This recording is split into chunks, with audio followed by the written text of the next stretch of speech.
listening to the Art of Homeschooling podcast, where we help parents cultivate creativity and connection at home. I'm your host, Jean Miller, and here on this podcast, you'll find stories and inspiration to bring you the confidence you need to make homeschooling work for your family. Let's begin.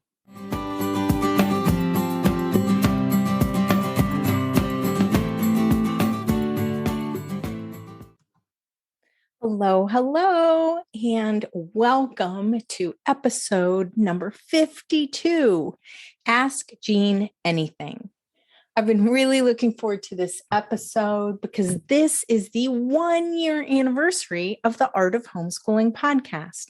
So woohoo, I am really celebrating over here. I've had so much fun with this podcast, and I feel like I've found my best way of reaching all of you out there homeschooling and in need of some encouragement. And it's really been fun for me. So in this episode, I put out a call. Prior to this episode, I put out a call for people to submit questions, and I've chosen some of them. I won't be able to get to all of them. A few of them I'm going to be using for future topics on future episodes, so I'll be able to expand on them more. But I'm really excited to dive right in to the questions that I've gotten from you, my listeners. So thanks for joining me today. Let's just go ahead with the first question. So Amy asked, what are some ways I can make my home more Waldorf-inspired?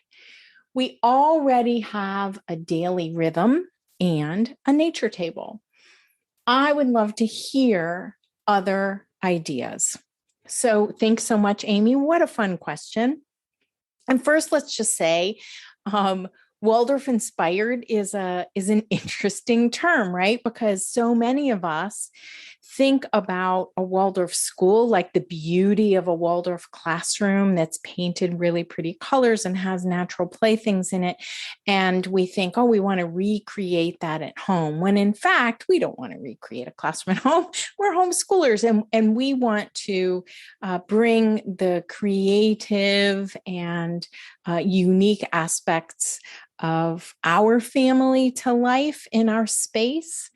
At the same time, there's some wonderful things about not only the Waldorf method of teaching and learning, but also some inspiring practices that have come to light as the movement has grown. So the first Waldorf school opened over 100 years ago in 1919. And now there's the Waldorf school movement worldwide. There are private Waldorf schools, there are public Waldorf charter schools, and there's the homeschooling movement.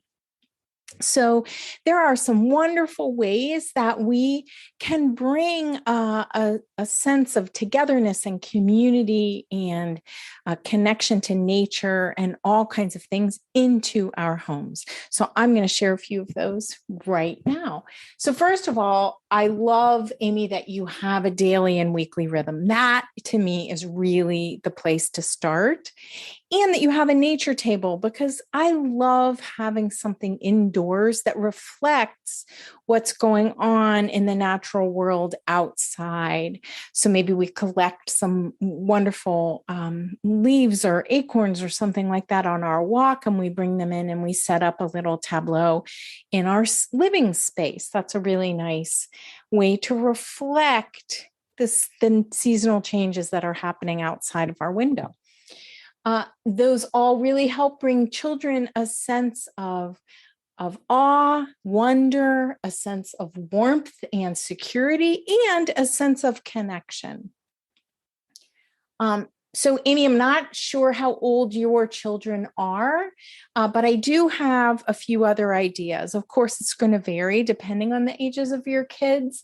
But one of the places I like to begin to grow this sense of togetherness and community in a family is to Add a mealtime blessing. Perhaps you're already doing this, but those of you who are listening, it can really become an anchor point during your day.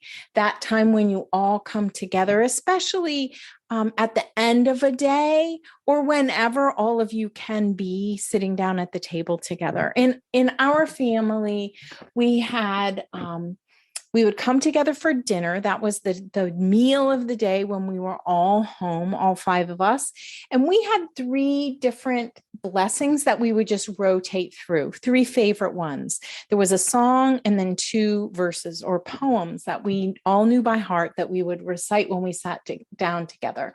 And it's such a beautiful way to settle in before eating, a way to reconnect at the end of the day, especially if you've all been out and about and in different directions. So even as kids get older, when they have activities outside the home, this can be a really nice time to come together. Some families like to light a candle, join hands. It's so fun because my kids, even though they're all grown now, this is still our habit when we join together and sit around the table. Okay, you might also add a blessing at bedtime as a ritual before going to bed. For me, this was a song that my children absolutely adored called All Through the Night that I would sing to them, particularly when they were younger, but every night before they went to bed. Just some other wonderful ways to bring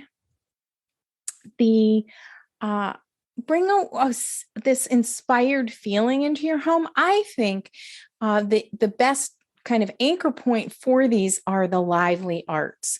So these are the arts that help to bring us joy, and they're really great to weave into the learning, but they can also be a part of a festival celebration or a birthday celebration, any kind of celebration you might have, and a part of your everyday life.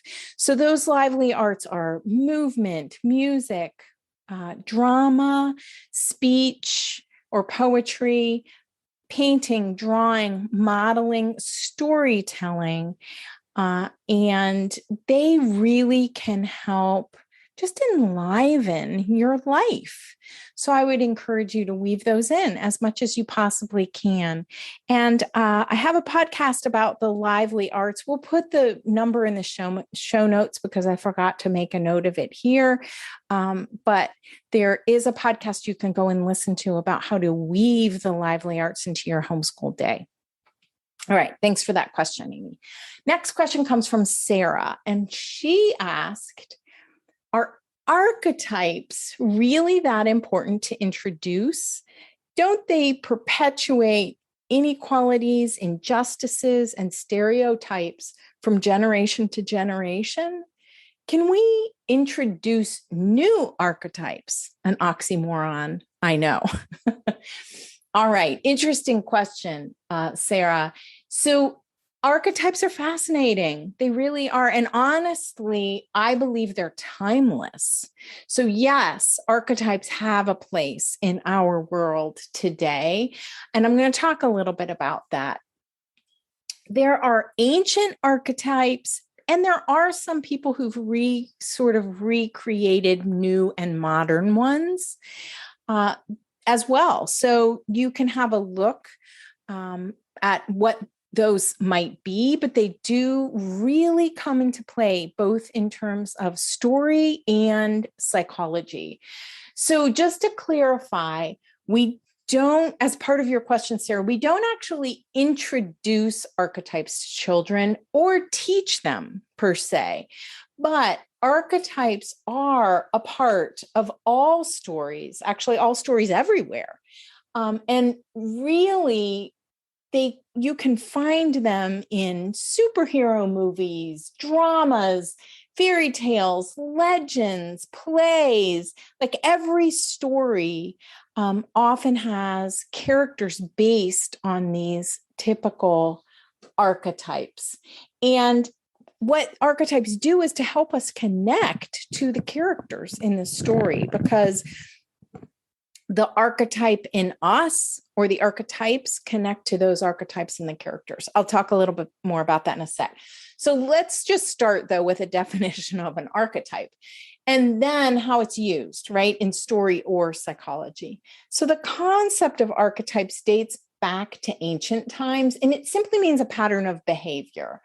The psychologist Carl Jung then used this in his theory of human behavior, and he came up with 12 different archetypes to help us understand personality. Archetypes are a part of character development in fairy tales, but also, as I've said, in all stories, in all storytelling, as well as in this idea of the temperaments. What each of our strongest element of our personality is. So Sarah, I'm not sure if your question pertains more to the archetypes of fairy tales or to the temperaments, but really my answer is the same for either. It can apply to both. I really see archetypes as an incredibly fascinating and great source of inner work, personal work, on our part as the parent in our homeschools. So let's start with story.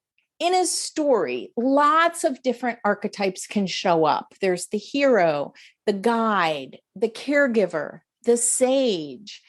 And I know for a lot of parents, reading fairy tales to our children, the more traditional fairy tales, for example, the Grimm's fairy tales that we often bring in first grade. I know that reading these, it can seem outdated and sometimes even problematic. Just as an example, a prince rescues a princess, and some people find that challenging. But here's another way to look at this. What if the entire story represented one human being and each character is just one aspect of ourselves? That's really a way to look at story and to look at fairy tales in particular. Then we can see that recognizing this variety of archetypes can be really helpful. The same can be true with the four temperaments, right? So the goal is to nurture a balance of all four temperaments. These come from ancient times. And at the same time, recognize that we do each have certain tendencies in how we respond to situations and how we live our lives, how we relate to each other.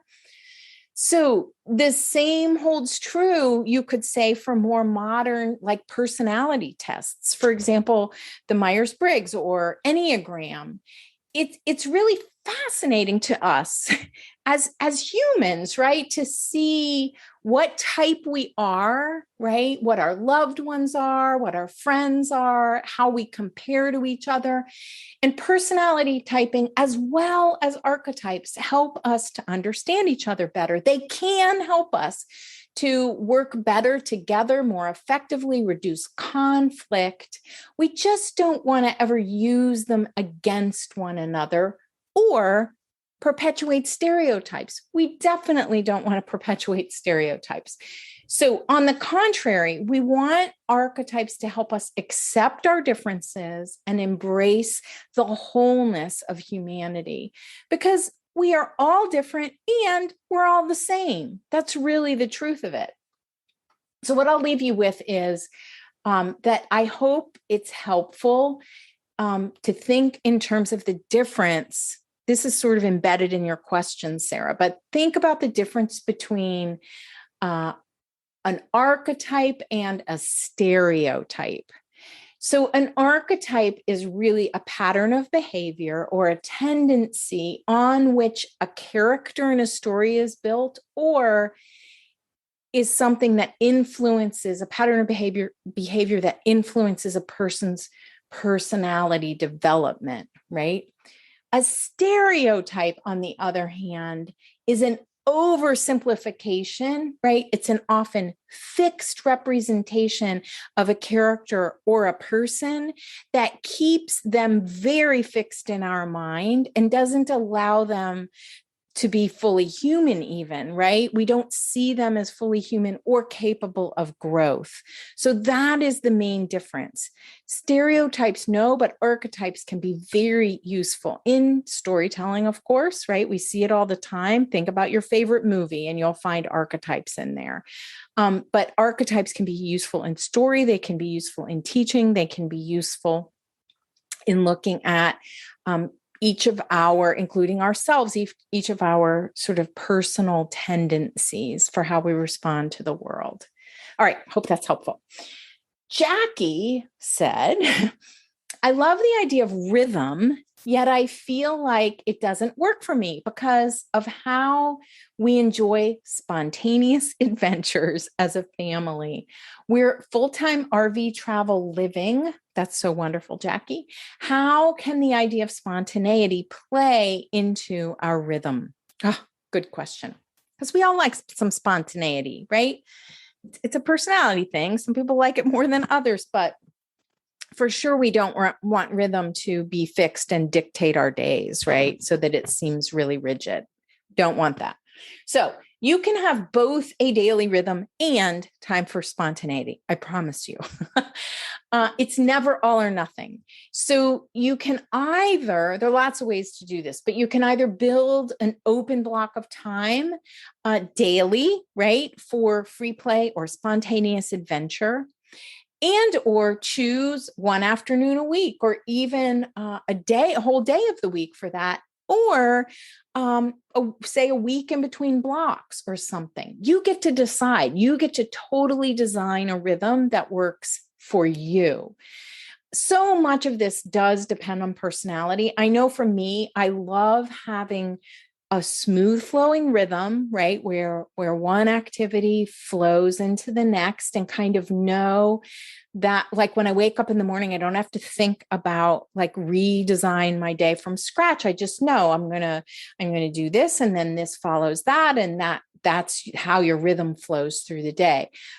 But I also need, for me personally, some time that's open-ended each week, or I'll rebel against the rhythm and toss the whole thing out the window.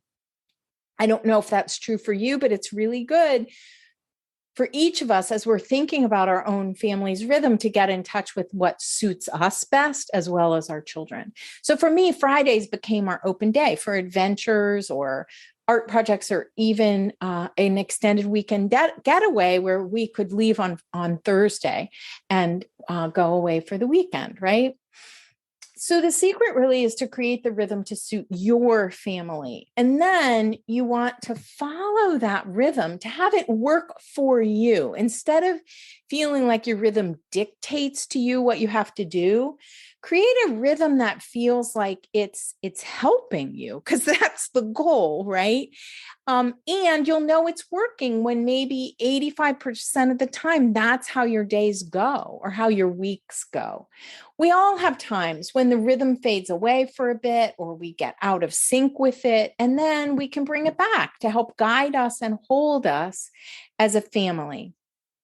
So Jackie, or really any of you listening, if you want help with creating a flexible rhythm that suits your unique family, then check out my guide. That I have a free guide on my website that gives you 3 steps to create your daily rhythm, as well as lots of examples of how other families have done this. And what you'll see is that they're all very unique. So it's called Save Your Homeschooling Day, and you can get a free copy at artofhomeschooling.com/free guide. I also encourage you to check out episode number 3 of the podcast here, called Relax into Your Homeschool Rhythm. And you can find that at artofhomeschooling.com/episode 3. All right, next up, this is so fun. 3 moms asked a very similar question. So it's no surprise really to me, because this is the most often question I get asked. How do I homeschool with multiple ages? All right, here are the 3. Rachel wrote, I'm going to read you how they wrote their questions. Rachel wrote, would love to hear tips or ideas of yours or other homeschooling moms you know on how to teach 3 different grades. Hers are grade 1, 3, 4. They're all fighting for my attention and pulling each other down, messing around at circle time. And also, I struggle to fit their story time and reading practice in. Are they best with one-on-one time for their lessons? Any ideas or tips for a schedule would be very helpful. Thank you. All right, that was Rachel. Fiona wrote, I'm wondering if you can talk about homeschooling 3 children at different ages. What does the day look like? How do you handle different temperaments, etc.? And then Jackie wrote, I love the idea of Waldorf. However, it's hard for me to implement. My kids are 8 and 3. My son has ADHD and ASD. The behavior challenges do not allow us to sit down and appreciate the beauty of the stories. I don't have time to memorize the stories. And most of the time, my son is not paying attention and the kids are bickering. My question is, how can we make Waldorf work for children of very different ages? And how do we make it work with behavioral or attention challenges? Oh, yes, the most popular question I get, as I said. So I have a few tips for you, Rachel, Fiona, and Jackie, and then some suggested resources for you to explore. So generally, I like to start by saying that we want to look at our family as our community, right, when we're homeschooling. And we want to do this, do as much of the activities together as we possibly can in order to build that sense of community.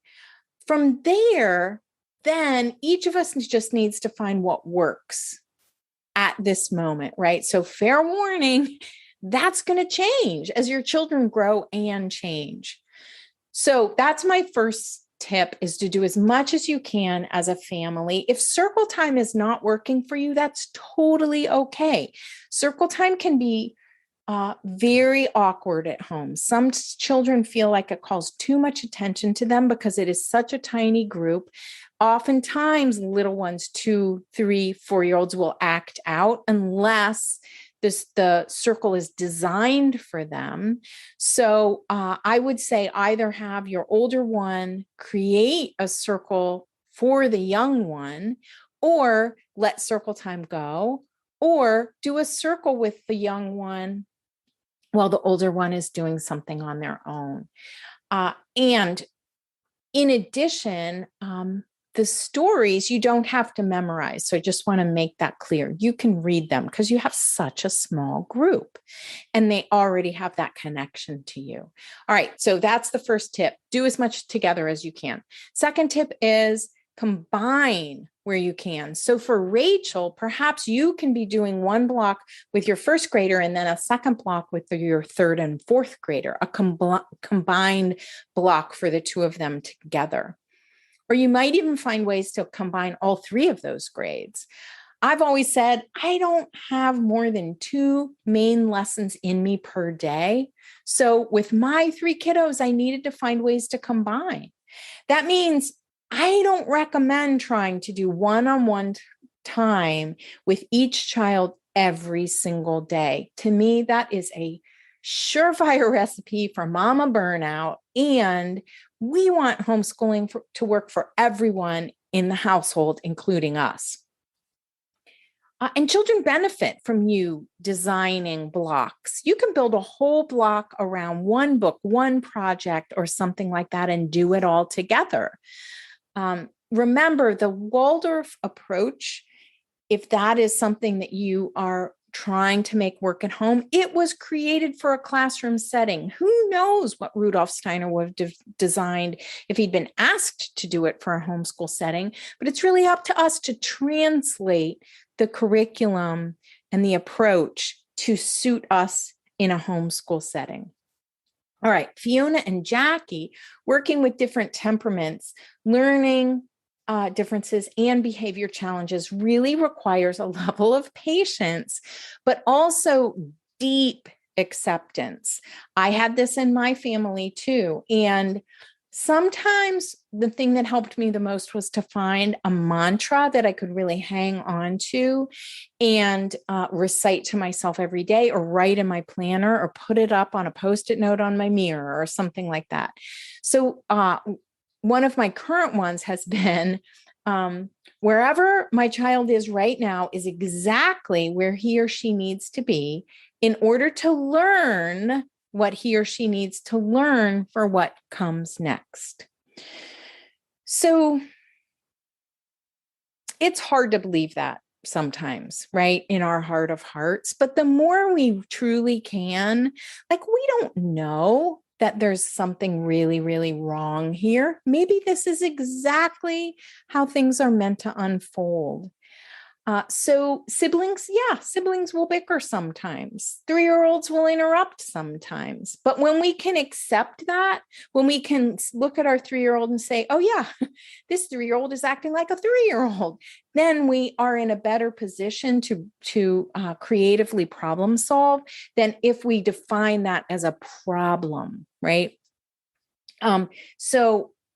Or define it as like something has gone wrong. One funny line my husband used to always say when the kids were little, when one of the kids would do something that really caused us consternation and upset and everything else, we'd finally get to a point where he would just look at me. And so, for example, just pretend, my son Ben was 4 and he had done something, and Brian would just look at me and say, I just wish he would stop acting like such a 4-year-old. And it was always a really good reminder. And then it's like, oh, he's acting like a 4-year-old because he is a 4-year-old. That can be helpful sometimes. It does change. They do grow up. All right. So when we can accept the child as they are and not see it as a problem, we can be more creative in coming up with how we're going to respond. Little ones like to be near us, right? So we could give them a few playthings to play nearby. We can engage with them first, right? Before we then expect them to do something on their own.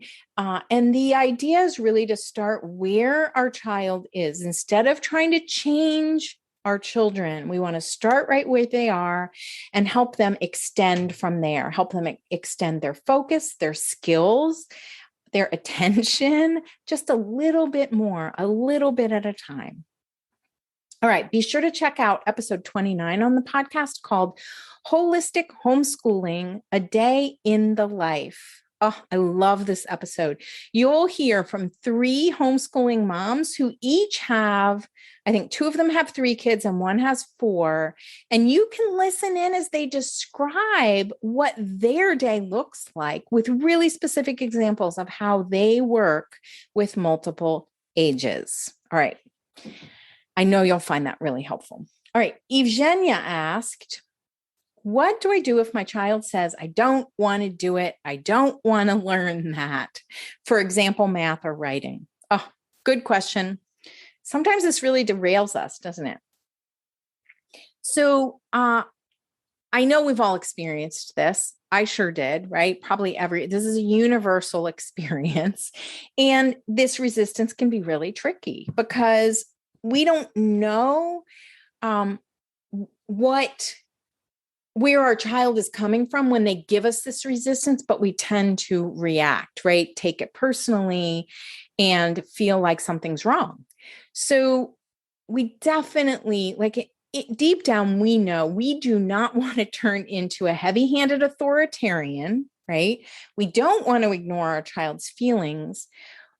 We don't want to turn this into a power struggle. But we also don't want to just give up on the lessons either, right? Or the skills practice, the math or the writing. So I honestly see the best way forward as starting with us accepting our child right where they are, right? Like I talked about in the last answer, and not judging or wishing that they were any different. It's hard, but it helps so much to start there. Because when we resist their resistance, it turns into such a bigger deal than it needs to be and can turn into a really unpleasant experience for everyone. Sometimes day after day for all involved, right? It affects the whole family. So the first step is acceptance, as I've said.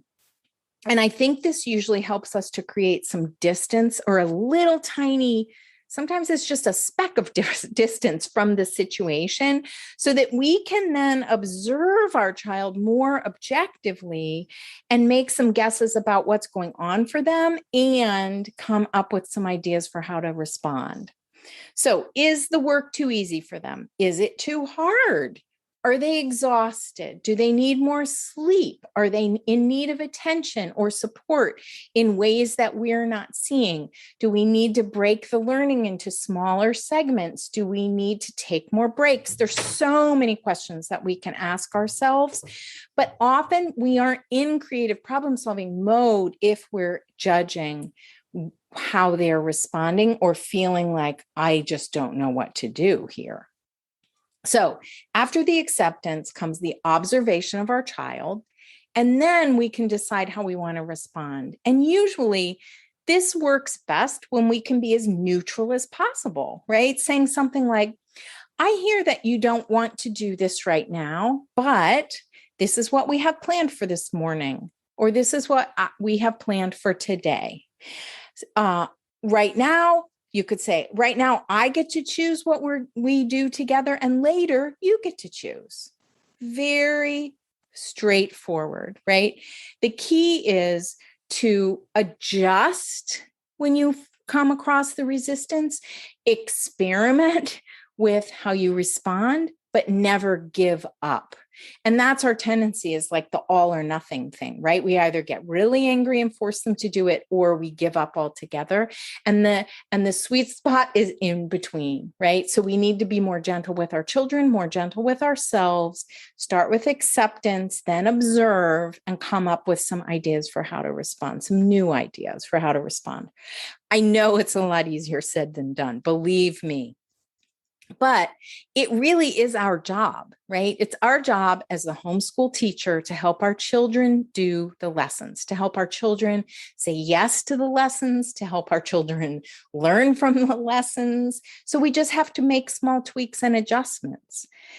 We talk a lot about acceptance and what to do about resistance inside the Homeschool with Waldorf community. So if you're interested, this is a membership group, and you can get more support from me through coaching, classes, and community. So support from other homeschooling parents as well.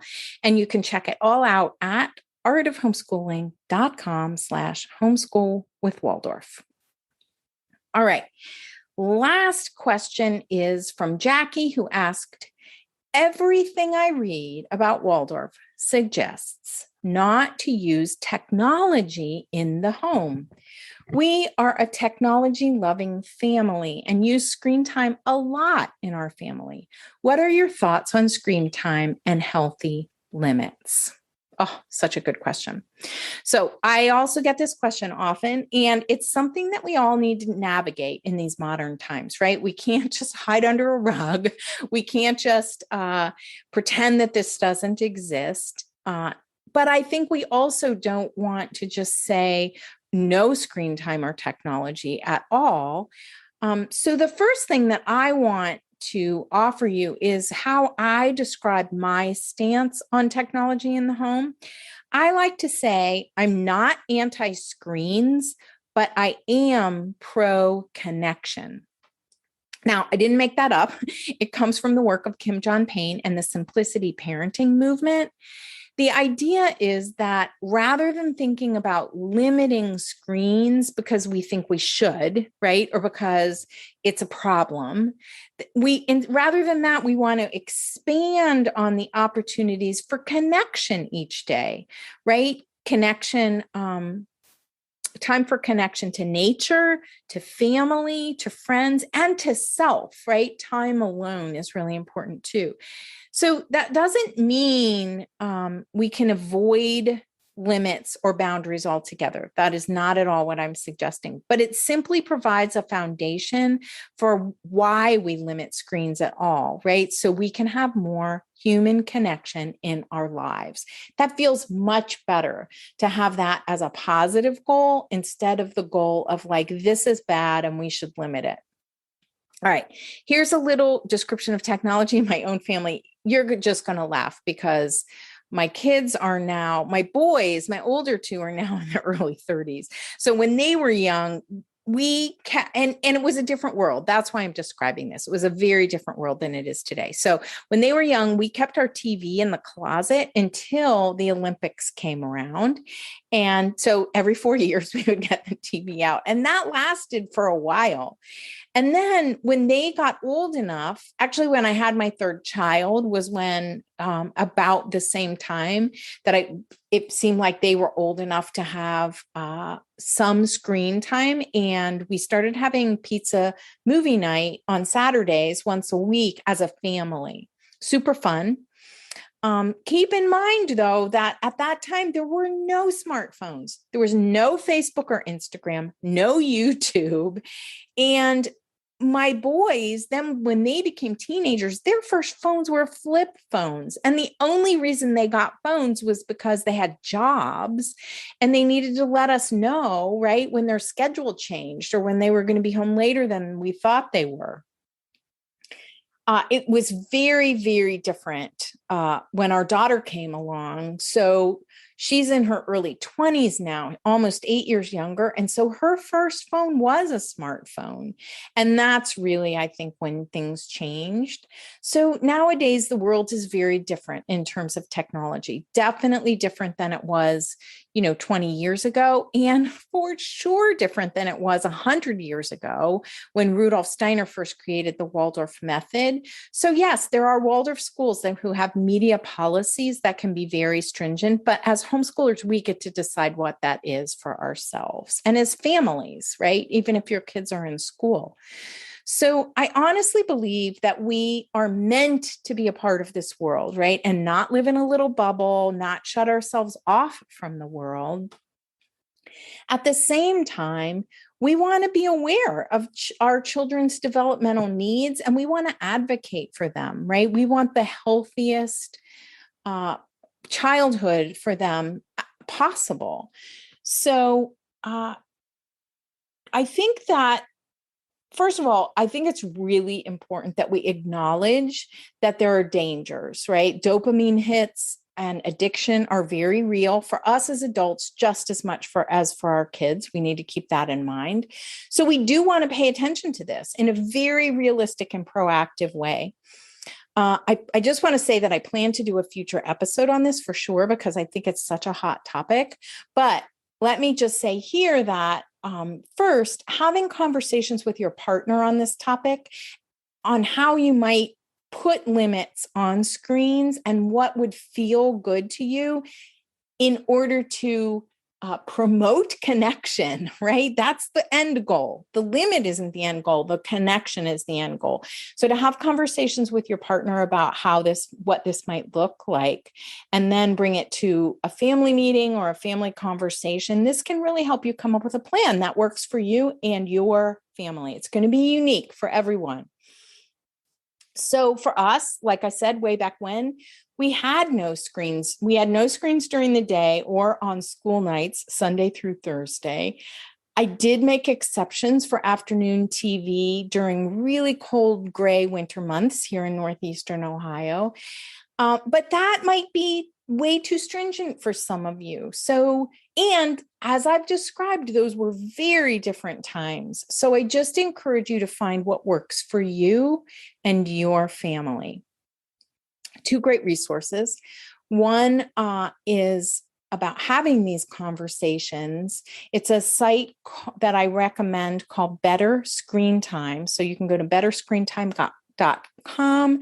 They have amazing resources for having these conversations, resources for why and how to begin to design limits for your family. That's super, super helpful.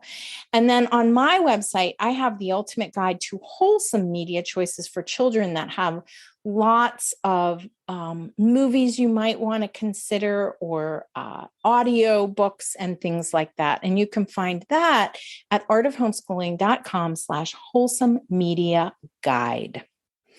Whoo! Well, thank you so much for hanging out with me today. This was a really fun Ask Jean Anything episode, and I'm celebrating. I want you to celebrate with me the 1-year anniversary of the Art of Homeschooling podcast. Thank you so much for being a listener here, because I couldn't have a podcast without you. So thanks for hanging out, whatever you're doing today, whether you're folding laundry, washing dishes, gardening. I want you to know I so appreciate you tuning in. And if you found this episode inspiring or helpful, I would just love to hear from you. You can leave a rating or a quick review on whatever podcast platform you're listening on, or just tag me on Instagram and share your biggest takeaways. So I'm at art.of.homeschooling over on Instagram. So that's it for today, and I will catch you in the next episode. That's all for today, my friend. But here's what I want you to remember. Rather than perfection, let's focus on connection. Thanks so much for listening, and I'll see you on the next episode of the Art of Homeschooling podcast.